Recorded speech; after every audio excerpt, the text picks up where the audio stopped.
আসসালামু আলাইকুম। Cooking channel বিডিতে সবাইকে ওয়েলকাম জানাচ্ছি। আজকে আমি তৈরি করে দেখাবো কবুতরের ভুনা মাংস। রান্না করার আগে একটু দেখে নেই কীভাবে কবুতরগুলো পরিষ্কার করতে হবে। এখানে আমি 4টা কবুতর নিয়েছি। কবুতর বাজার থেকে জবাই করে পরিষ্কার করিয়ে আনা যায়, আবার আজকাল বড় বড় সুপার শপগুলোতেও ক্লিন করা কবুতর পাওয়া যায়। কিন্তু তারপরেও কবুতরের গায়ে ছোট ছোট পাক থাকে যেটা হাত দিয়ে পরিষ্কার করা যায় না। আবার কিছু সাদা সাদা পশম থাকে যেটা এমনিতে বোঝা যায় না। কবুতরগুলো চুলার আগুনে দিয়ে একটু পুড়িয়ে নিলেই হয়ে যায়। এইভাবে একটা কিছু সাহায্য নিয়ে ঘুরিয়ে ঘুরিয়ে কবুতরগুলো পুড়িয়ে নিতে হবে। একটু সাবধানে করতে হবে যেন আগুনের তাপটা হাতে না লাগে। এইভাবে চতুর্দিক ঘুরিয়ে ঘুরিয়ে করতে হবে, আবার খেয়াল রাখতে হবে যেন বেশি পুড়ে না যায়। এইভাবে আমি সবগুলো কবুতর আগুনে পুড়িয়ে নিব। এখানে কবুতরগুলো খুব ভালো করে পরিষ্কার করে কেটে ধুয়ে পানিটা ঝরিয়ে নিয়েছি। এখন আমি রান্নায় চলে যাচ্ছি। একটা প্যানে হাফ কাপ তেল দিয়েছি। তেলটা গরম হয়ে গেলে দিয়ে দিব 2 টেবিল চামচ পেঁয়াজ কুচি, দিয়ে দিচ্ছি 5-6টা এলাচ, 2টা তেজপাতা ছিঁড়ে দিয়ে দিচ্ছি, আর দিচ্ছি 3-4 টুকরা দারচিনি। পেঁয়াজের সঙ্গে মশলাটাকে খুব ভালো করে ভেজে নিব। মশলাটা থেকে যখন সুন্দর একটা ফ্লেভার আসবে তখন বুঝতে হবে মশলাটা ভাজা হয়ে গেছে।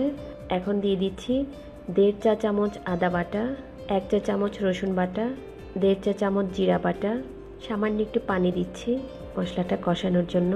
এখন আমি গুঁড়া মশলাগুলো দিয়ে দিচ্ছি 1 চা চামচ হলুদ গুঁড়া, এখানে আমি 2 চা চামচ মরিচ গুঁড়া দিব। ঝালটা যে যেমন পছন্দ করেন সেভাবেই দিয়ে নেবেন। আর দিচ্ছি 1 চা চামচ ধনে গুঁড়া। নেড়ে দিচ্ছি, সামান্য একটু পানি দিচ্ছি মশলাটা কষানোর জন্য। এইভাবে নেড়ে নেড়ে মশলাটাকে খুব ভালো করে 5-6 মিনিট কষিয়ে নিতে হবে। মশলাটা কষানো হয়ে গেছে, তেলটাও উপরে ভেসে উঠেছে। এখন দিয়ে দিচ্ছি কবুতরের মাংসগুলো দিয়ে আবারও ভালোভাবে মশলার সঙ্গে মিশিয়ে নিতে হবে। দিয়ে দিচ্ছি স্বাদ মতো লবণ, নেড়ে দিচ্ছি। ভালোভাবে নেড়ে 7-8 মিনিটের জন্য ঢেকে দিচ্ছি। 8 মিনিট হয়ে গেছে, মাংসটা থেকে বেশ পানি উঠে এসছে। আমি এক্সট্রা কোনো পানি দিইনি। খেয়াল করেছেন এখানে পেঁয়াজ আর রসুনটা খুবই কম দিয়েছি, কারণ এখানে আমি আস্ত রসুনের কোয়া দিব। এখানে আমি হাফ কাপ রসুনের কোয়া দিয়ে দিচ্ছি। এখন দিয়ে দিচ্ছি কিউব করে কাটা পেঁয়াজ 1 কাপ। কবুতরের মাংস আস্ত রসুনের কোয়া দিয়ে ভুনা করতে হয়। রসুনগুলো আস্তে আস্তে থাকবে, খেতে খুবই ভালো লাগবে। এখন পেঁয়াজ রসুনটা দিয়ে খুব ভালো করে মাংসটা নেড়ে দিতে হবে। এখন আবারও ঢেকে দিচ্ছি 7-8 মিনিটের জন্য। 8 মিনিট হয়ে গেছে। এখন মাংসটাকে খুব ভালো করে নেড়ে নেড়ে একদম ভুনা ভুনা করতে হবে।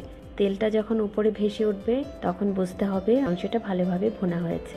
এখন দিয়ে দিচ্ছি মাংসটা সেদ্ধ হওয়ার জন্য 1.5 কাপ পানি।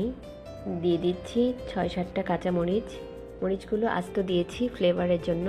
এই সময়ে লবণটা ঠিক আছে কিনা একটু টেস্ট করে দেখে নেবেন। এখন চুলার আঁচটা কমিয়ে 10 মিনিট ঢেকে রান্না করব। 10 মিনিট হয়ে গেছে, দেখেন মাংসের কালারটা কত সুন্দর হয়েছে। কবুতরের মাংস একটু মাখা মাখা থাকবে, রসুনগুলো সাদা সাদা দেখা যাচ্ছে, দেখতে খুবই সুন্দর লাগছে।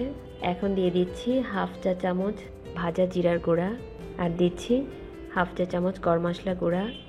এভাবে ভালো করে নেড়ে 5 মিনিট ঢেকে রাখবো। 5 মিনিট হয়ে গেছে, তেলটাও উপরে ভেসে উঠেছে, দেখতে খুবই সুন্দর লাগছে। আমার রান্নাটাও হয়ে গেছে, এখন আমি সার্ভ করব। তৈরি হয়ে গেল কবুতরের ভুনা মাংস। এই মাংস রুটি, ছিটা রুটি, পরোটা বা ভাতের সাথে পরিবেশন করতে পারেন। আমার রেসিপিগুলো ভালো লাগলে লাইক এবং শেয়ার করবেন, আর অবশ্যই আমার চ্যানেলটি সাবস্ক্রাইব করবেন। আজ বিদায় নিচ্ছি, আবারও কথা হবে নতুন কোনো রেসিপি নিয়ে। সেই পর্যন্ত সবাই ভালো থাকবেন। ভিডিওটি দেখার জন্য সকলকে ধন্যবাদ। আল্লাহ হাফেজ।